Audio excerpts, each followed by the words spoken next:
பள்ளி கல்வி வந்து இந்த குழந்தைகளுக்கு தேவையான ஒரு மன உறுதியை ஏற்படுத்த வேண்டிய கல்வி, வாழ்க்கை கல்வியாக அது இருக்கணும்.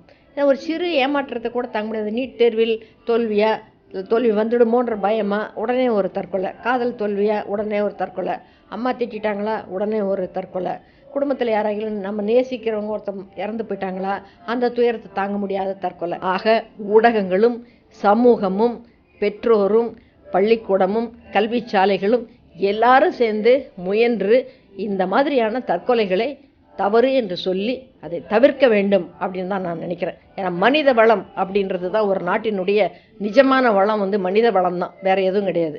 அந்த மனித வளம் வந்து இந்த குழந்தைங்களை நம்பி தான் இருக்குது. அவங்க தான் வந்து எதிர்கால சிற்பிகள்னு நம்ம சொல்கிறோம். ஆகவே அவங்க நல்லா இருக்கணும், சந்தோஷமாக வாழணும்.